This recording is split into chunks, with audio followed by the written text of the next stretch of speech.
uma grande característica nossa sempre foi entender as necessidades dos nossos clientes e já nos estudos, na concepção das propostas ou dos estudos preliminares, muitas vezes, investir em engenharia, investir em tecnologia, sempre gerando soluções que gerassem maior produtividade para o cliente e para a sociedade, produtos, vamos dizer assim, melhores, soluções melhores, com menor impacto ambiental, com menor impacto social. Então, isso realmente é uma característica nossa.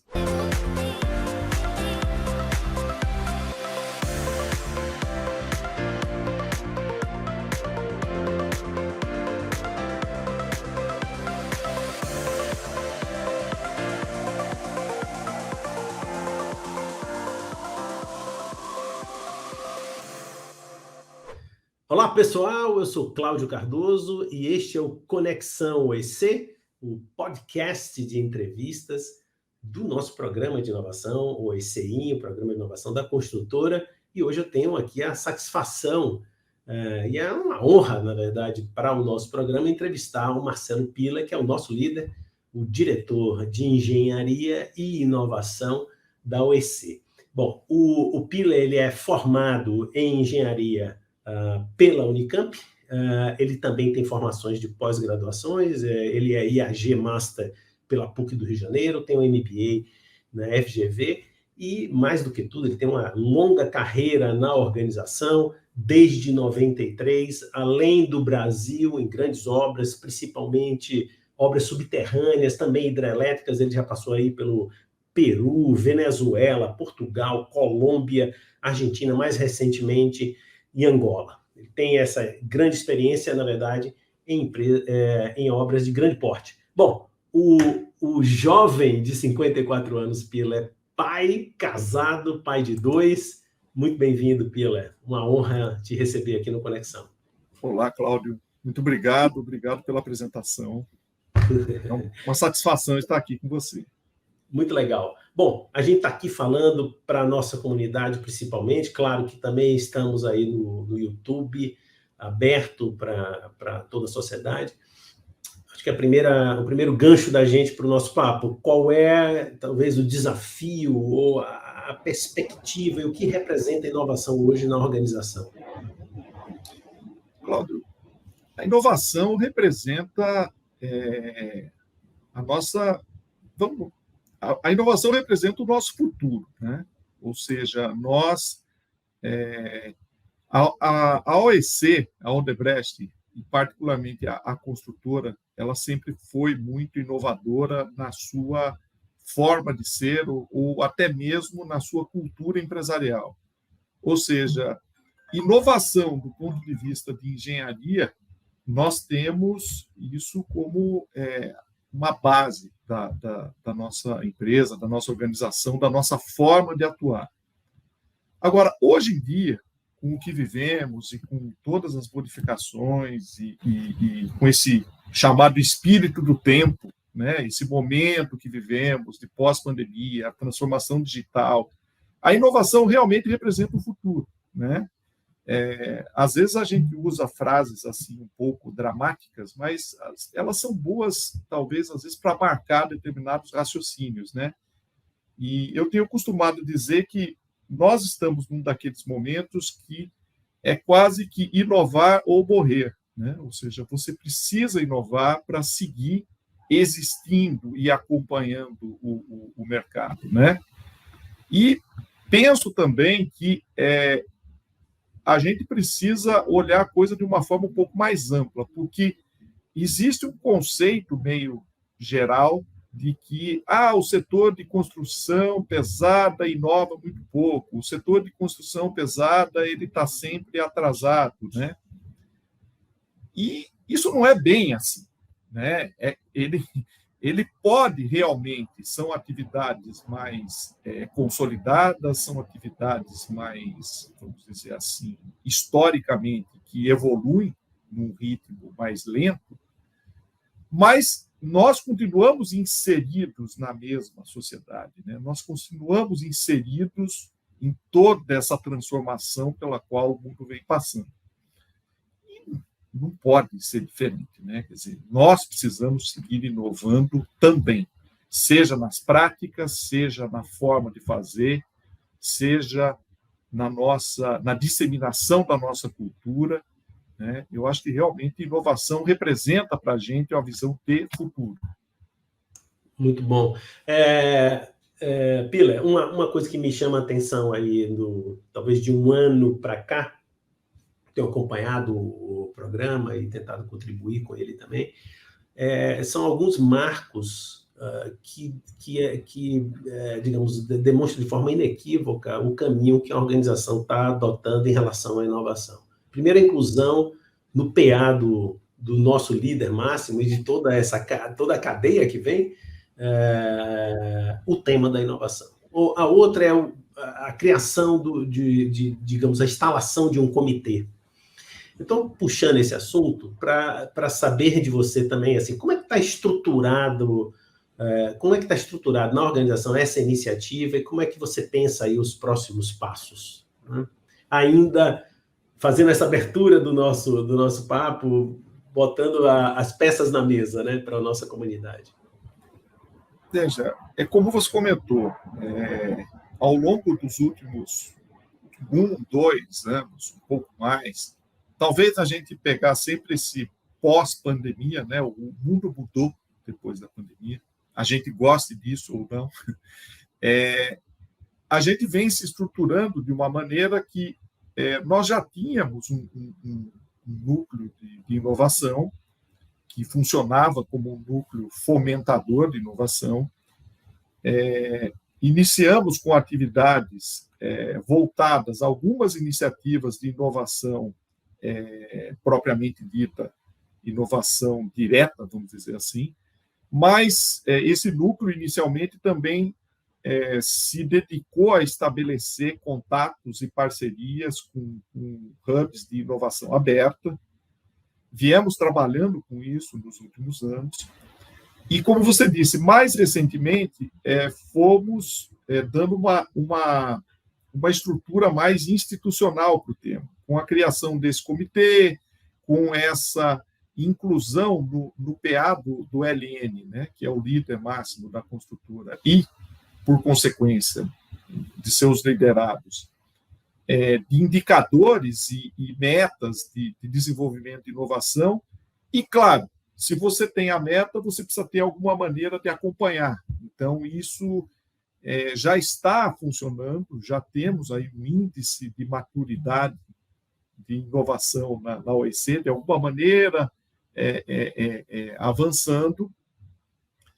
E, nesse momento, além da construtora, a Novonor, que é o nosso acionista controlador, também está desenvolvendo uma visão de inovação voltada para o futuro, ou seja, uma visão de inovação de diretrizes, tendências e visões de longo prazo, e que, claramente, a empresa de engenharia, que somos nós, a OEC, tem um peso nesse futuro. Então, essa visão de inovação também se aplicará e ajudará a que guie o nosso programa, né?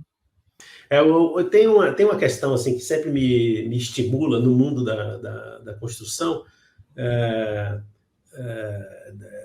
e principalmente nesse segmento que esse atua, que bom, enfim, o cliente quer a obra pronta, né? Quer dizer, nós prestamos serviço e nós entregamos essa obra. Agora, quer dizer, o que vem acontecendo, talvez, em todas as indústrias, né? Todas, inclusive outras indústrias de serviço e processos industriais propriamente dito, essa transformação que passa pelo digital, mudança de cultura, forma de trabalhar, achatamento de hierarquias, modelos mais dinâmicos, e, nesse sentido, a OEC bebe de uma tradição, de um modelo de gestão muito avançado já, de muito tempo, né? Quer dizer, essas relações de líderes e liderados, todo um modelo de autonomia, da organização são bastante interessantes. Eu me delonguei um pouquinho na pergunta para trazer exatamente assim, qual é a sua visão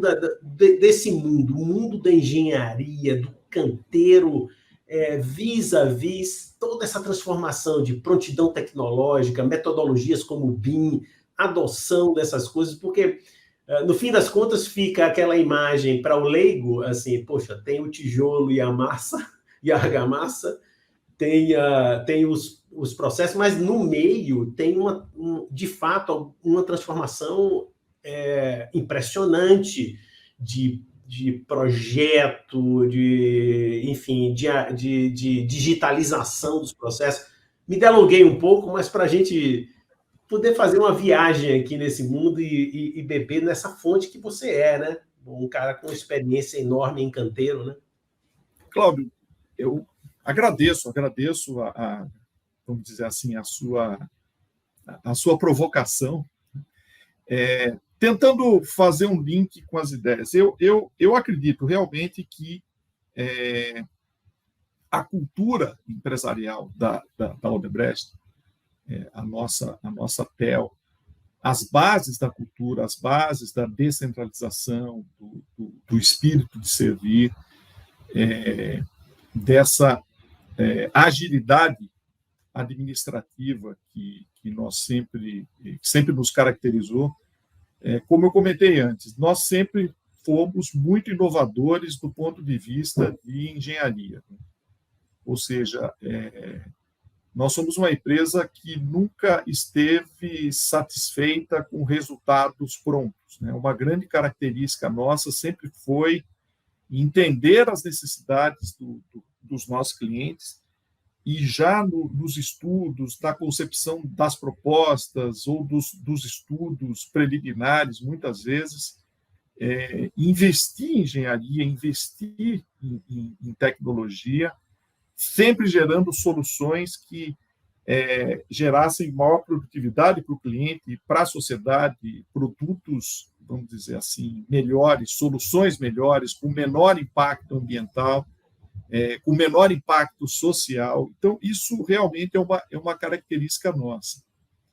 Agora, como você comentou, nós experimentamos uma transformação muito grande ao longo das últimas décadas e que, obviamente, se acelerou na última década, vamos dizer assim, de 2010 para cá, existe uma aceleração exponencial. Eu tenho, nesse momento, eu tenho 31 anos de formado e tenho 30 anos de empresa, de organização. A gente viveu muita mudança, né? E isso sempre vai na linha de maior eficiência, maior produtividade, né? Ou seja, a gente realmente vem vivendo processos mais ágeis, que levam a obras com um valor otimizado para o cliente, com impactos sociais e ambientais menores, claramente menores, né? Com materiais mais eficientes, né? E com controle mais eficiente. E aí eu acho que a gente precisa abrir algumas linhas de raciocínio, porque não dá para negar, por exemplo, a existência disso aqui hoje.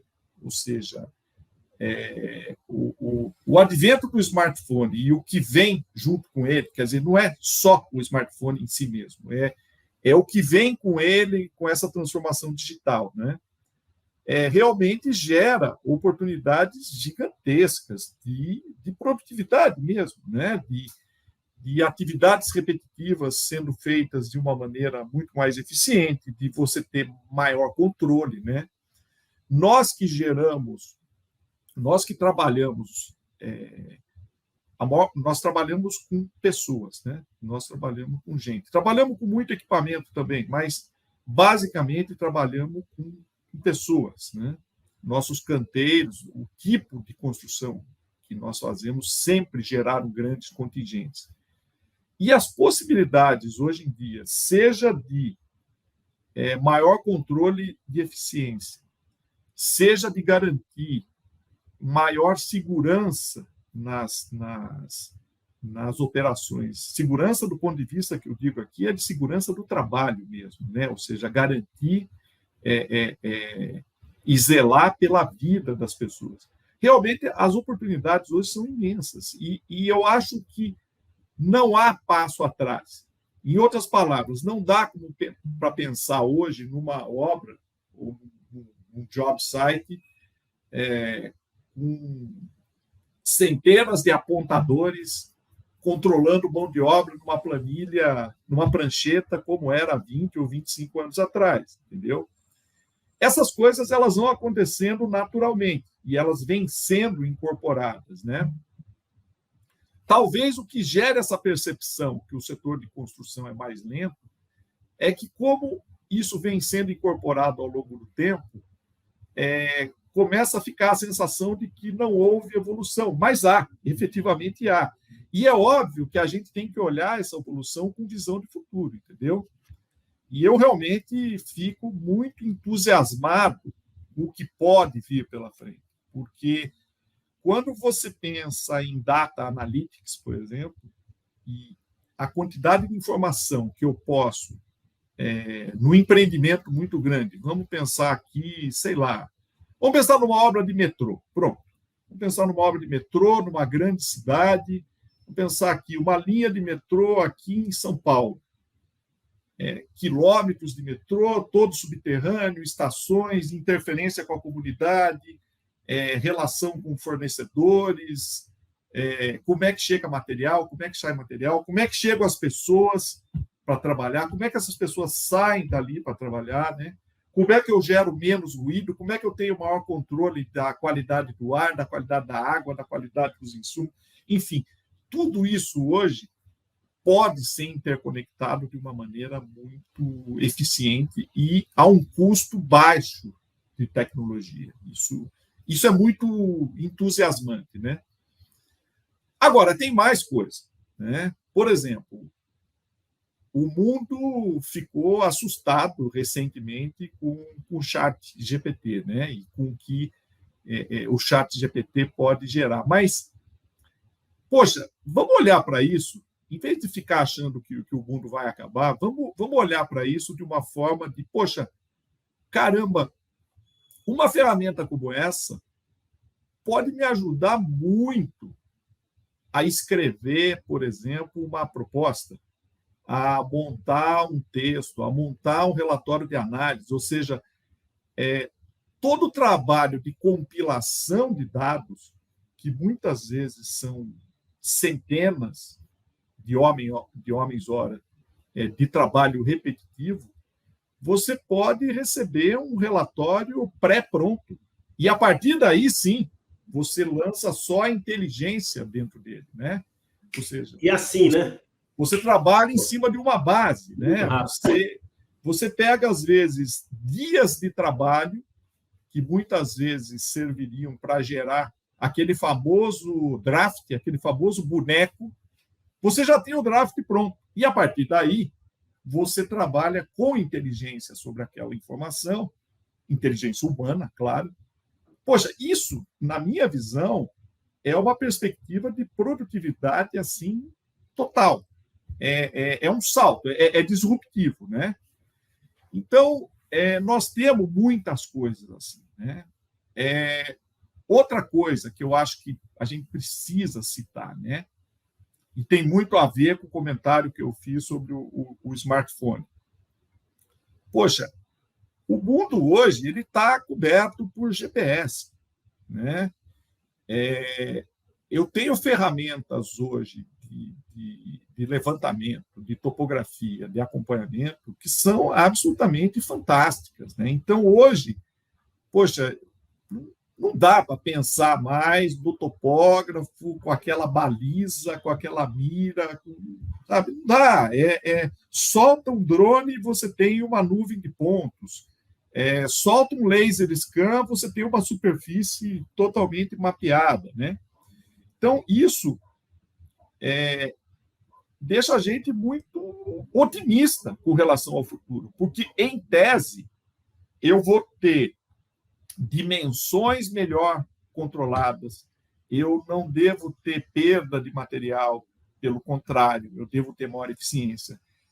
Eu devo ter obras, principalmente obras urbanas, seguramente, arquitetonicamente, melhores, mais bonitas, com dimensões exatas, com shapes exatos, né? Então, assim, eu acho que a gente precisa olhar para o futuro. E acho que a gente não tem como lutar contra essa tecnologia que está disponível. Na realidade, é o contrário. A gente precisa desfrutar disso, né? A gente precisa absorver isso que está ficando à nossa disposição, como eu disse, hoje em dia, a um custo muito razoável, a depender do tipo de tecnologia, né? Por exemplo, um drone, há 10 anos atrás, era um negócio que, caramba, estava comprando uma aeronave, né? Hoje, um drone é algo acessível, né? E acho que por aí vai. Por aí vai. Eu acho que esse é o nosso caminho, entendeu? Esse é o futuro. E esse futuro leva, na minha visão, a controle e produtividade. Eu acho que ele nos põe isso à disposição. Olha, recentemente eu estive aqui em São Paulo, naquele centro de convenções lá da Frei Caneca, numa feira de drones. E chama Mundo Geo. E quando eu entrei, eu me senti, sabe, aquele... O mané do interior que nunca viu escada rolante. Nossa, Pila, eu fiquei chocado com o grau da minha desinformação, né? É um mundo de coisas, de transporte, de equipamentos incríveis, e não só os drones que voam e outros tipos de equipamentos muito aplicados em engenharia. Esse é um comentário. O outro, assim, eu compartilho da sua ideia, acompanho completamente em linha a ideia de que a combinação ser humano-tecnologia sem dúvida, o caminho da produtividade e competitividade. Aliás, se a gente pensar, porque tecnologias como um chat GPT, essas inteligências artificiais generativas, elas são tão extraordinárias que parecem que é uma outra coisa, mas, na verdade... Se a gente olhar aqui as duas cenas, onde você está e onde eu estou, inclusive os nossos corpos, é pura tecnologia. Você tem um fone no ouvido, eu tenho um óculos aqui super high-tech, que é gradual. Não tem absolutamente nada da natureza, digamos aqui, nessas duas cenas. Ou seja, nós convivemos com tecnologia desde sempre. O tempo todo, né? É que essas tecnologias que nós estamos falando, aplicadas à engenharia ou outras coisas, elas são tão extravagantes que nós perdemos essa percepção de que nós lidamos o tempo inteiro, a nossa força, a nossa capacidade de produzir, de fazer qualquer coisa, está sempre alavancada por tecnologia. Então, eu queria fazer esse comentário, estamos totalmente em linha nisso. Sim, por favor. Cláudio, se você me permitir, eu queria agregar uma coisa. E aí, obviamente, eu acho que voltando a algo que nós já conversamos em algum momento, não é a transformação digital pela transformação digital, entendeu? Não é usar o chat GPT pelo chat GPT. É, a partir daquilo que eu tenho disponível hoje, alterar ou me adaptar aos meus procedimentos internos, não só internos, meus procedimentos com terceiros, a forma como eu me relaciono com o projetista, a forma como me relaciono com as autoridades, a forma como me relaciono até mesmo com a autoridade de impostos, enfim, de uma maneira que essa tecnologia gere menos ineficiência, ou seja, não pode ser a tecnologia pela tecnologia, né? E a outra coisa que eu vejo e que, assim, também eu acho sensacional é que esta tecnologia e isso que está à disposição de nós, da sociedade como um todo, vai fazer com que as pessoas busquem produtos melhores, uma vez que existe uma facilidade maior em entregar aqueles produtos melhores. Vou dar um exemplo aqui, né? A gente hoje, nós mesmos, nós já fizemos rodovias, autopistas, com uma qualidade de pavimento absolutamente fantástico, porque os requerimentos das especificações técnicas eram aqueles. E as pessoas passam por essas rodovias. Então, no dia que ela andar aqui na cidade e passar por uma rua recapeada, toda torta, toda cheia de buraco, toda cheia de coisa, essa mesma sociedade vai dizer o seguinte: opa, peraí, aquilo lá é diferente disso aqui. Por que eu não tenho aquele produto aqui, se a máquina que faz asfalto é a mesma, vamos dizer assim, né? Então, eu acredito numa elevação de padrão com o tempo, né? A gente vê isso nos chamados países de primeiro mundo, né? Você, quando viaja e você vai e você vê obras mais recentes nesse país, você vê, nossa, mas olha essa estação de metrô, você passa a mão no concreto, ele parece feito de plástico, né? Quer dizer, por que a gente não tem isso aqui? Não, a gente vai ter também, entendeu? Até porque, é o que eu digo, a própria sociedade vai cobrar isso. E vai cobrar 24 horas por dia.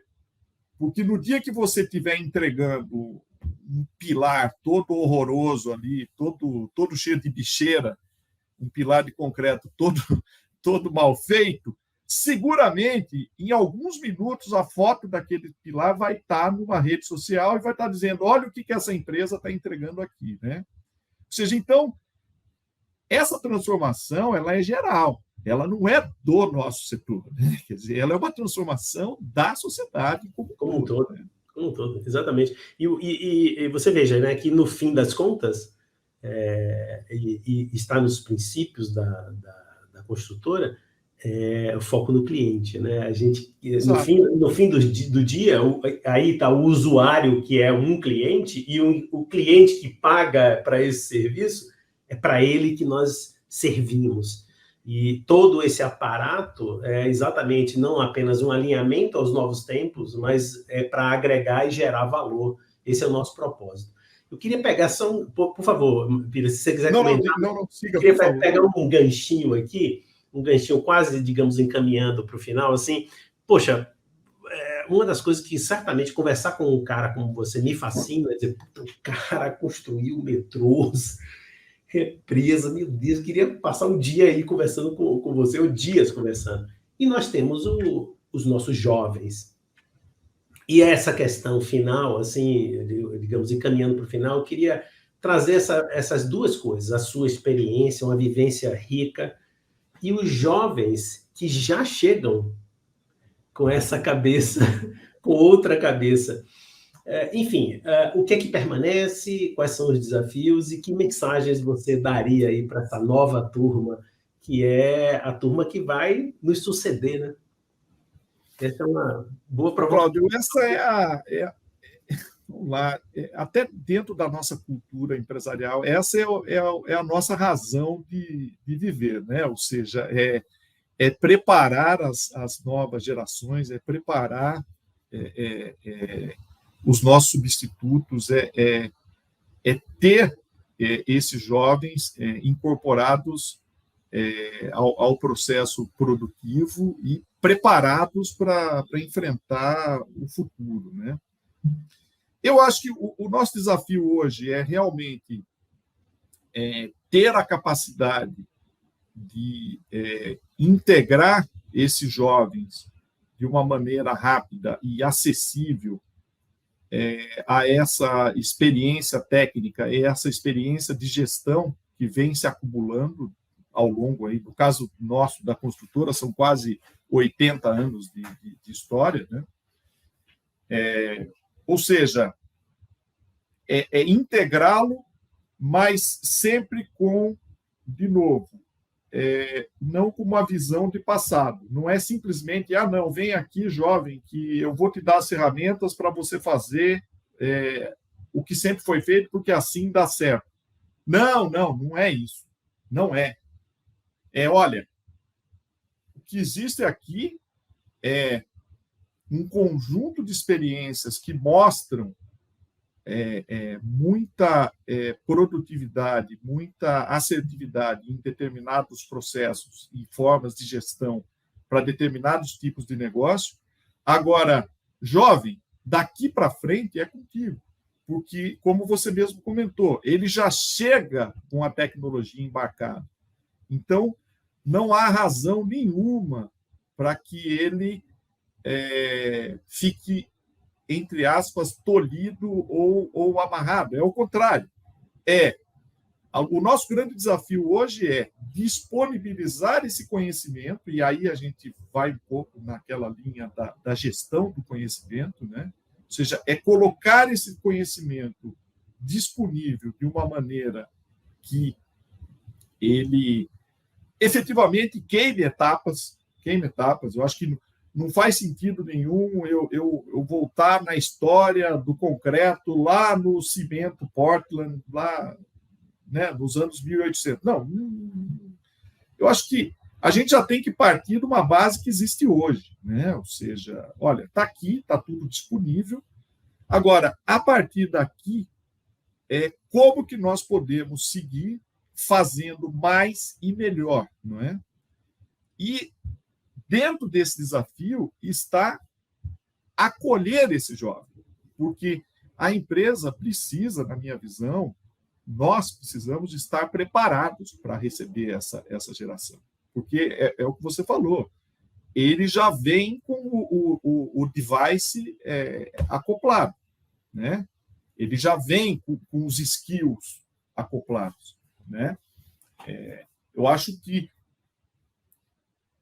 seria um equívoco muito grande tentar não utilizar isso como algo produtivo. É o contrário. Nós precisamos preparar a empresa, e aí que a gente fala, ela precisa se transformar para estar apta a seguir crescendo, né? Então, é uma pergunta interessante. Aonde esses jovens que estão chegando hoje vão estar daqui a 20 anos, né? Ou, como eu comentei há pouco, que eu tenho 30 anos de empresa, né?